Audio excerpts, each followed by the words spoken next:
story that must be told. Here's a little story that must be told. Here's a little story. Here's a little story.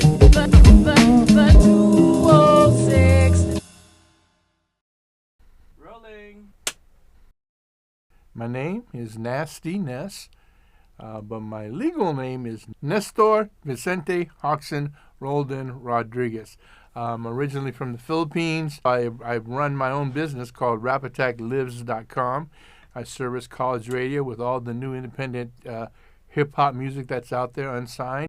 I guess you could say I was the first guy, especially being an Asian guy who broke hip-hop on the radio airwaves back in 1980 in Seattle, Washington, on a radio station called 1250 KFOX. I was only 18 years old, and when I first played it on the radio, people thought it was a fad.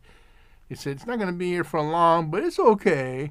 I go, no, you're wrong. 20 years from now, watch, people are going to be making a living out of it. You know, it's just a gut feeling. It's just something inside me, because when I really love or believe in something, I stick to it.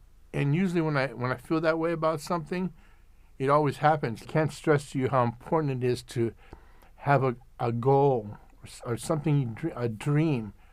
Write it down every day. I'm going to be this, I'm going to be this, I'm going to be this. You know, just really believe in it. Did you do that? I did that. Visualize it, and it'll happen. You got to start with the believing in yourself and set a goal and write it down. So New York, hip-hop was just starting out, but there was a radio station called 92 WKTU, and they would play mixes on the air. So it was DJs like the Latin Rascals, John Jellybean Benitez, they were on there mixing.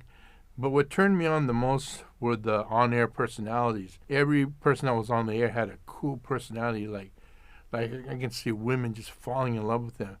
And I go, that's what I want to do. I want to be like that. But it was Grandmaster Flash who really, really influenced me on the turntables. It was watching him on stage, and he had two turntables. He had Shannon let the music play on one, Shannon let the music play on another turntable, and he kept going back and forth. And then he went to Good Times by Chic, and I just saw him going, good times, good times, good, good, good, good, good, good. And then he went to Rocket, Herbie Hancock's Rocket, dun, dun. I go, man, how does he do that? So after the show, I went home, and literally from like midnight to 6 in the morning, I took my 2 copies and I just kept practicing what he was doing. And I go, yeah, I think I can do this. That's how I got my introduction to really the turntablism part of it. I wanted to be like the DJs in New York, sexy, smooth, suave, nastiness. Give me a call. The request line's open, 421 KFOX. Let's talk, baby. My mom, she's a strict Filipino mom. She made me go to New York to spend the summers with my sister. So there was this one area called 42nd Street, and that was the only place I could watch Bruce Lee movies. And it was Bruce Lee, all his movies, plus 2 other Kung Fu movies for like $2. But I would just go to watch Kung Fu movies, and then music became something I became really interested in. And next thing I knew it, I was buying records. And then I got hired at a radio station in Seattle. So I said, what if I did what I heard in New York and tried in Seattle? If my boss would let me do that, I don't know what would happen. Actually, I started on KBCS radio in Bellevue Community College. I was advised to go to radio school there just to learn and make mistakes on the air. That's how you learn. I went to school at Bellevue Community College, but I got straight A's in communication. And just so happened, they said, man, you sound just like this guy on KYAC, 1250 KYAC, which was just getting ready to get sold. And I go, really, who's that? He goes, you sound like Ed Locke. And I knew who Ed Locke was because his sister, Eddie, used to be my hairdresser, used to cut my hair. She said, why don't you just come to my house? I'll cut your hair at my house, and it'll be like $20 cheaper. I go, okay, I'll come over. And that's how I met Ed Locke. And we both kind of sounded the same, and we were both Asian. And then, he was the one that advised me to go to Bellevue Community College. So I started getting straight A's, and then the people that worked there go, you know what, KYC is about to get sold. you should try to apply to the news station called 1250 KFOX. I go, really? He goes, yeah, I mean, I think you're really good. I said, wow, okay, I'll give it a shot. I applied at 1250 KFOX, and a guy by the name of Steve Mitchell, just out of the blue, he said, hey, he called me, hey, Nestor, come here, cue up this record. Let me see you cue up this record. I go, okay, here you go. Da, da, da. Did it. Start the record, okay? And I did it. And he goes, what are you doing on Monday? I go, hoping I have a job. And he goes, you're hired. And then I got my first job there, and the rest is history. You know, when I told you earlier about writing your goals down and believing in it, I used to do that all the time, pretending I was this DJ on the air named Robert L. Scott, and I wanted to be like him, you know. So I would try to imitate him when I was on the air until I got my own style. But yeah, it was a dream come true to finally be on the radio. I remember the first time I was on there, I did the weather report. So I told everyone to go, okay, you guys listening? Everybody, you got to listen in, because in 5 minutes you're going to hear me do the weather report. KFOX forecast, high today 62, low tonight 42. It's going to be sunny and warm tomorrow with another high of 79 degrees right here on 1250 KFOX.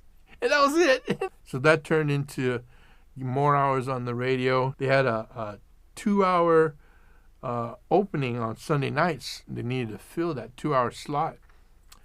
And my boss at the time, Steve Mitchell, who I owe everything to, he said, hey, we want to test this new show. Let's call it Freshtracks.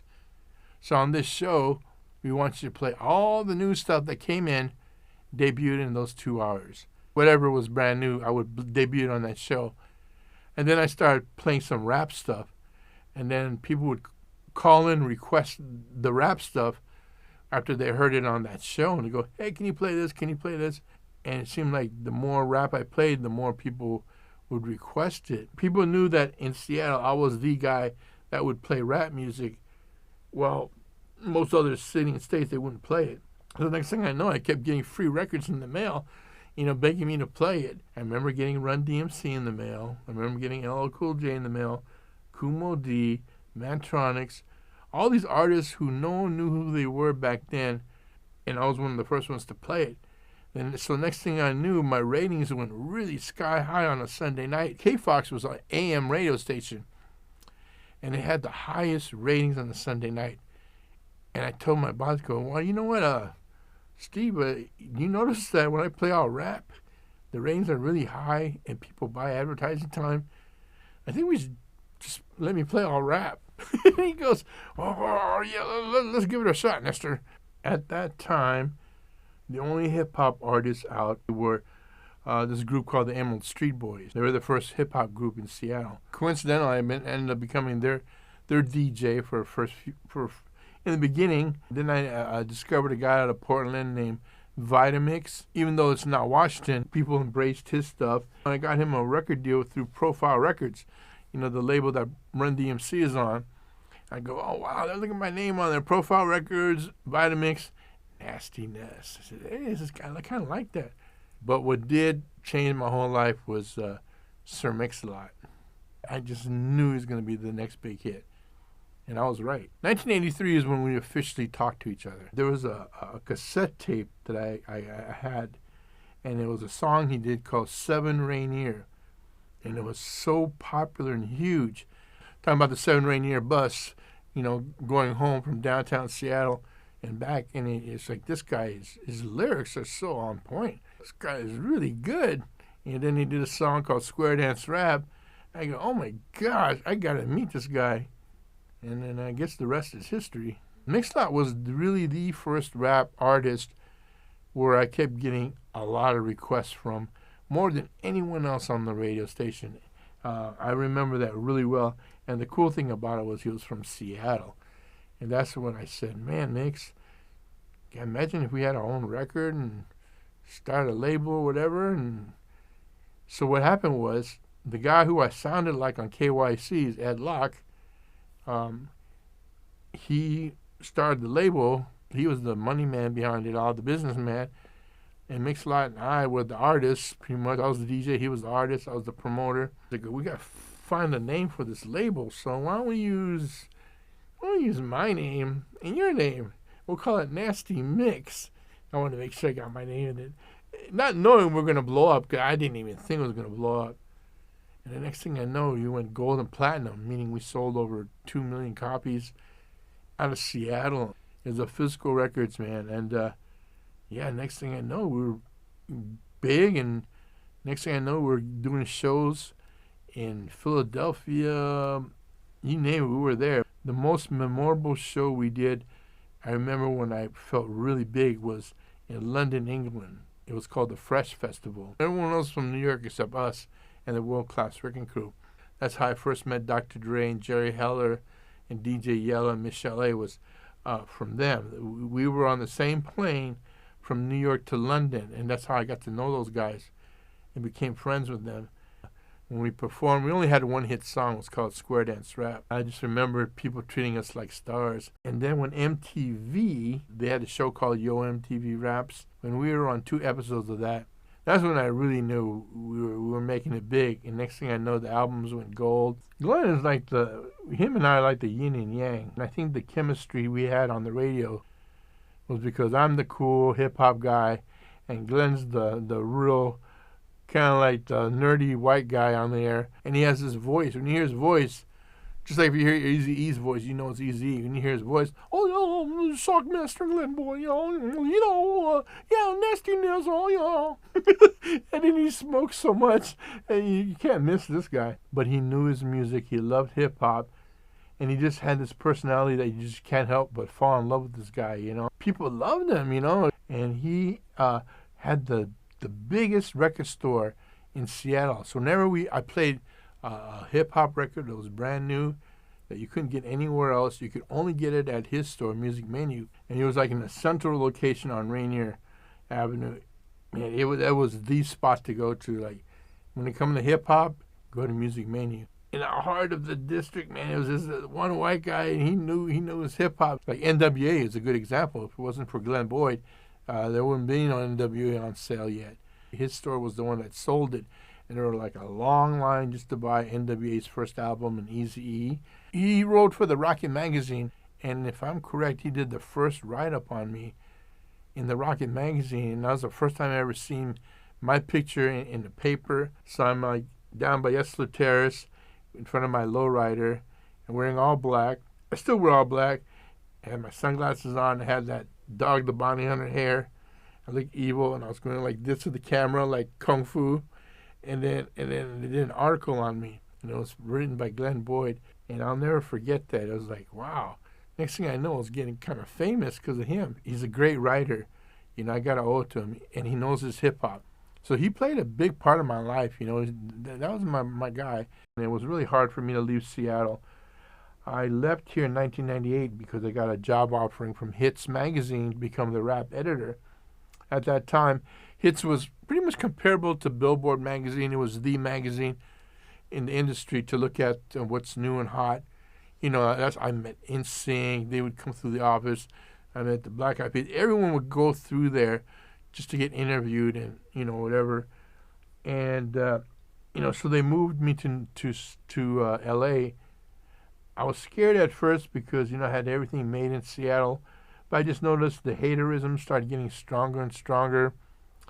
And, I was just stuck. Yeah, music has always been a part of my life. And, when I'm down and out, depressed and whatever, music is what uplifts my spirit. I really appreciate you let me share my life with you. And, thank you so much.